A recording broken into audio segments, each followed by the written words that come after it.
Año 2322. Los hijos de la muerte de Dios. El mundo ha estado buscando a Dios desde hace miles de años, pero nunca lo ha encontrado. Con los avances científicos y las investigaciones hechas por arqueólogos, historiadores, filólogos y otros tipos de especialistas, los fundamentos históricos de las grandes religiones fueron demolidos en gran medida, y con ello la fe en los textos revelados, cuya distorsión, carácter inventado o falsedad histórica fueron comprobadas en muchos casos, disminuyó de una manera nunca antes vista, dando lugar a una abrumadora reducción de los seguidores de las antiguas religiones. Paralelamente, fueron surgiendo nuevas orientaciones religiosas, basadas más en concepciones filosóficas de las realidades espirituales que en textos revelados, orientaciones religiosas que en muchos casos, quizás siguiendo lo que podría catalogarse como moda espiritual y aptitud intelectual sintomática de las nuevas sociedades, terminaron adoptando como nueva fuente de revelación a cuantos resultados arrojaban las investigaciones y los experimentos científicos orientados al tema de Dios y otros asuntos espirituales que, según se admitía comúnmente en la mentalidad de la época, tenían sus reflejos o expresiones en la dimensión de materia-energía que la ciencia podía explorar, y a la cual encontraba cada vez más compleja dado que, entre otras cosas, se habían descubierto nuevas partículas, y aquello naturalmente fortaleció la intuición de que probablemente el alma no era sino una entidad compuesta por partículas que aún no se descubrían, y que quizá eran originarias o simplemente interactuaban con otras dimensiones o con esos universos desconocidos a los que iban las partículas que, en las observaciones de la física cuántica, aparecían y desaparecían del espacio-tiempo. Hasta aquí todo parecería un tiempo mostró que, las indagaciones científicas en torno a lo espiritual, estaban siendo claramente infructíferas, por decirlo menos. Todavía no existían evidencias contundentes de un cuerpo energético que pudiera equipararse a la idea del alma, y los frustrados científicos de la reducida cristiandad, y del Islam, que ya no era extremista para esa época, no habían podido encontrar nada que sugiriese un cielo o infierno en este contexto. A finales del siglo XXII nació, cual digna hija de la madre decepción, la esplendorosa y siniestra Iglesia Necrótica. Un culto pesimista, derrotista, que hacía suyo el Dios ha muerto de Nietzsche, aunque dándole un sentido distinto y fatalista, de carácter teológico antes que filosófico, un sentido que permitía entender la frase de Nietzsche como Dios nunca estuvo vivo. ¿Una iglesia atea? No exactamente, ya que una de las creencias fundamentales de la Iglesia Necrótica era que en general los individuos tenían, cual si fuese algo codificado en su condición humana, la necesidad de tener un Dios al cual adorar, necesidad que debía satisfacerse a toda costa, contra viento y marea, incluso si eso conllevaba a hacer lo que este nuevo culto había hecho. Adorar a un Dios que, de alguna, o algunas, para ser más preciso, manera, estaba muerto. La Iglesia Necrótica creció a una velocidad alarmante en los 40 años que siguieron a su fundación, y no se diga después, ya que en el 2280 el 95% de las sociedades occidentales pertenecían a esta iglesia, y en Oriente, que ya admitía la libertad religiosa en la práctica y no solo en teoría, sus afiliados eran casi el 50%, frente a un Islam y un hinduismo cada vez más famélicos, y un budismo que, a la par que tenía menos seguidores, había sabido acomodarse adecuadamente a los cambios, ya que siempre fue la más filosófica de las religiones antiguas. Quizá, una de las cosas que más fuertes hacía a la Iglesia Necrótica, era la gran apertura de creencia que dejaba a sus miembros, cuya unión descansaba más sobre la desesperanza y la frustración espiritual que sobre creencias puntuales compartidas. De este modo, lo único indispensable para pertenecer a la Iglesia eran dos condiciones. 1. Dios tenía que estar muerto para ti, de una u otra manera, y 2. Tenías que necesitar a Dios en tu vida, que desear su presencia, que adorarlo. Pero, como a su vez estaba muerto, ese Dios necesitado, deseado y adorado por ti, habría de ser irremisiblemente un Dios que estaba muerto en el sentido o los sentidos que le dabas a la expresión.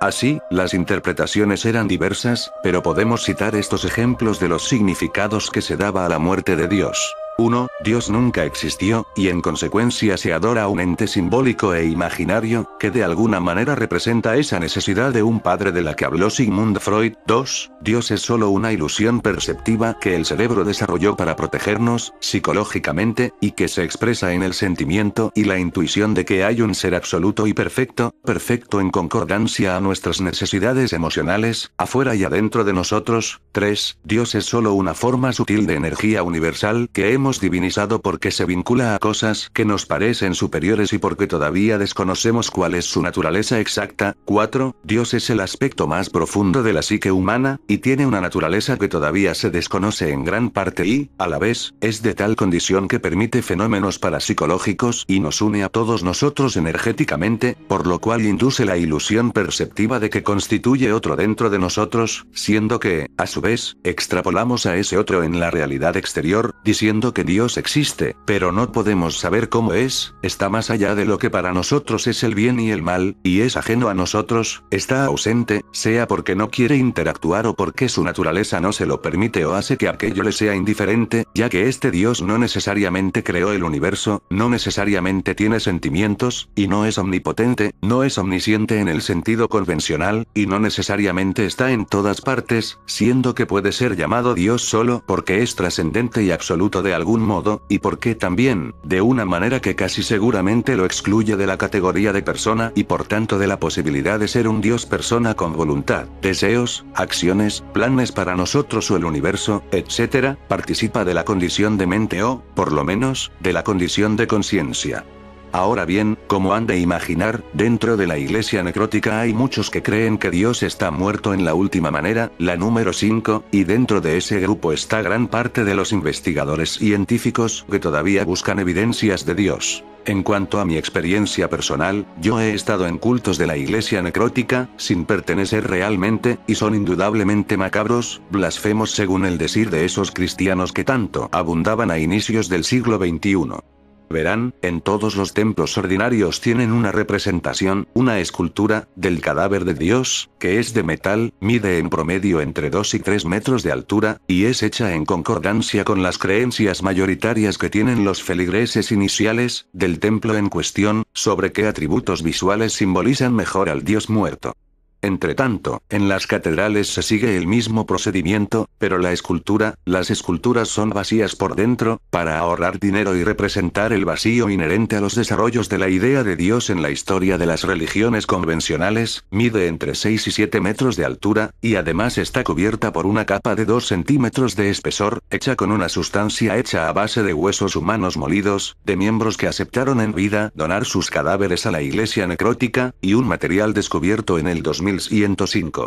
Bien, esas estatuas de las catedrales son casi siempre horrendas, y en cada misa les rocían baldes de sangre fresca, que siempre tiene que ser de oveja blanca, y que la iglesia necrótica consigue en abundancia porque tiene acuerdos comerciales con los criadores de ovejas, que les guardan la sangre de los animales blancos. Hay inspectores que cuidan que sean blancas las ovejas fuente, cuando hacen matanzas para vender la carne de aquellas criaturas.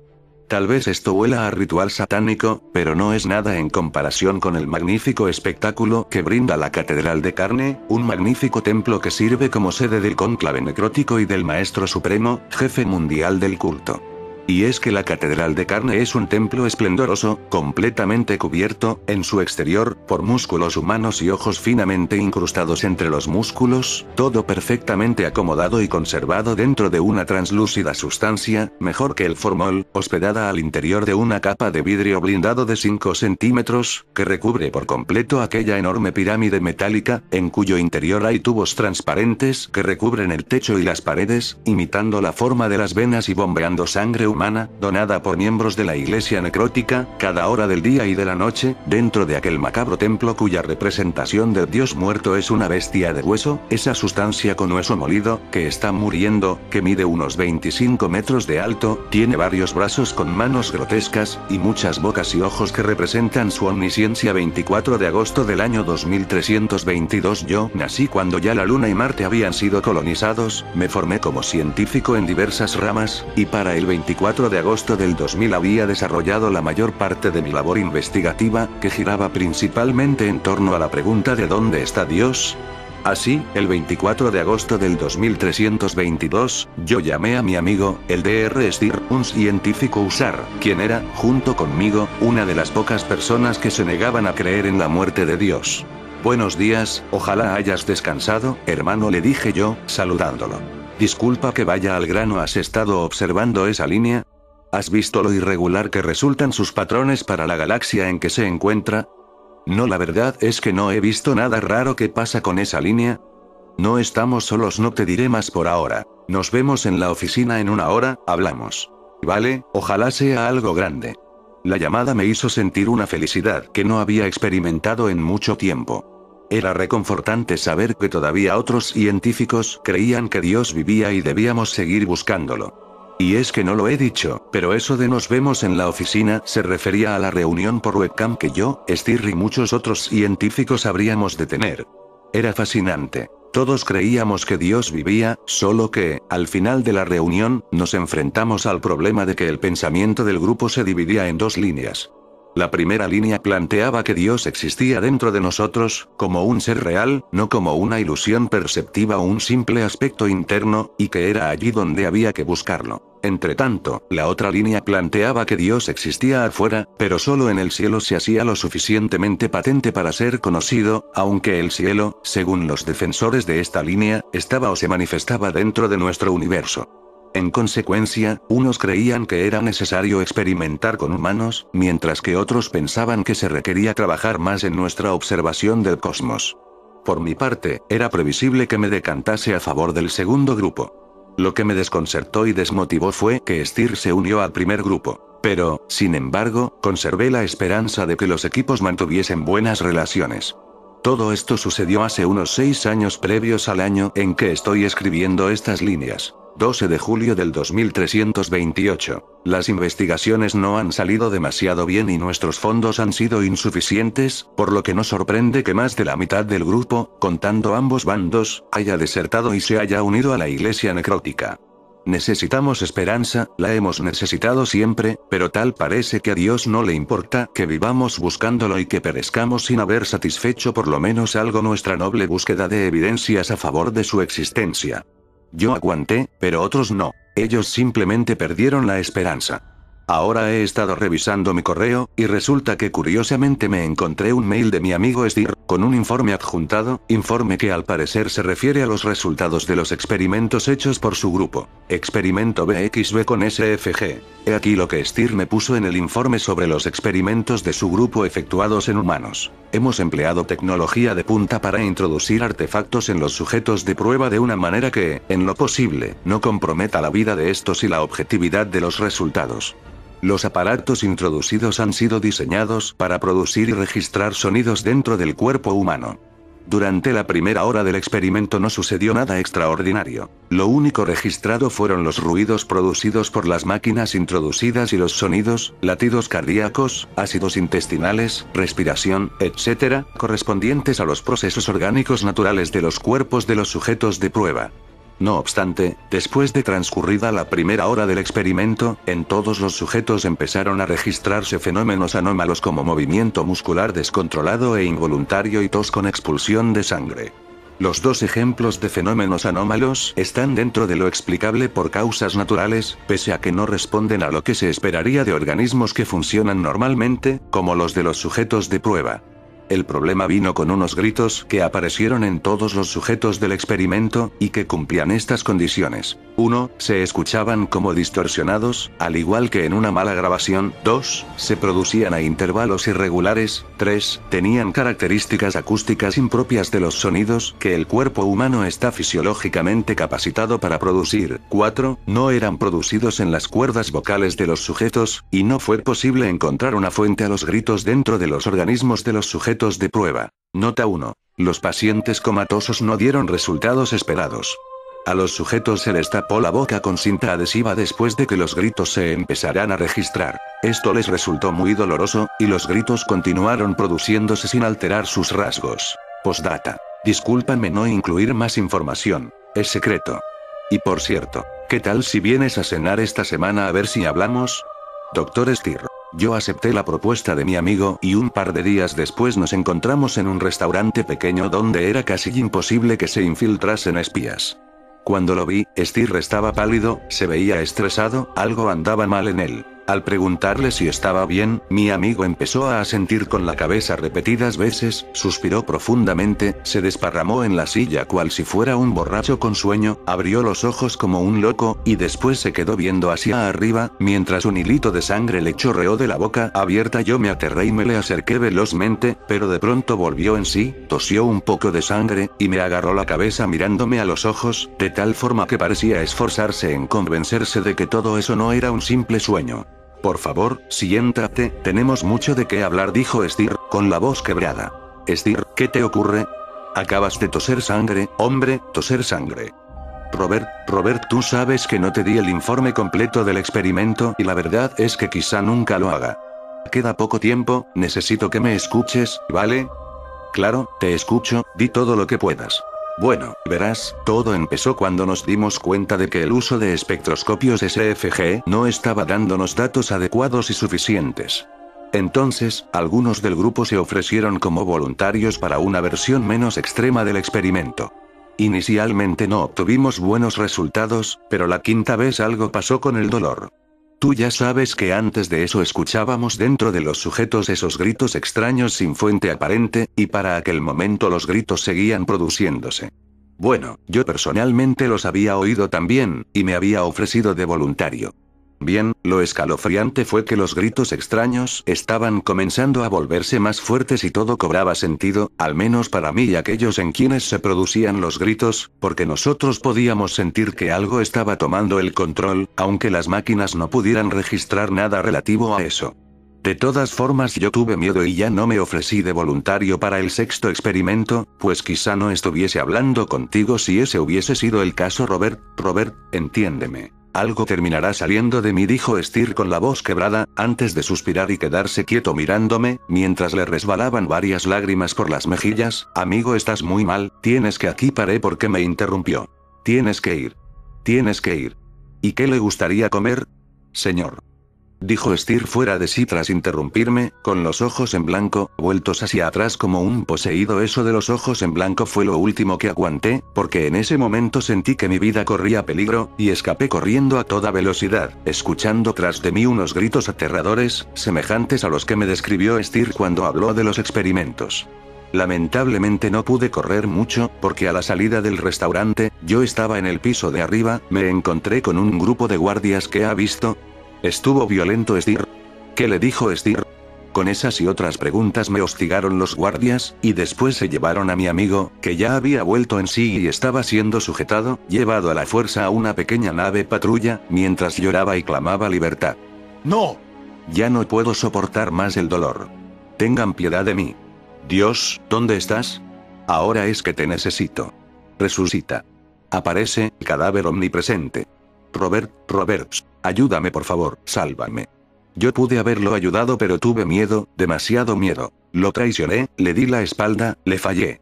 Nunca me perdonaré. Después de que Robert se fue, me senté y lloré hasta que vino un científico que parecía importante.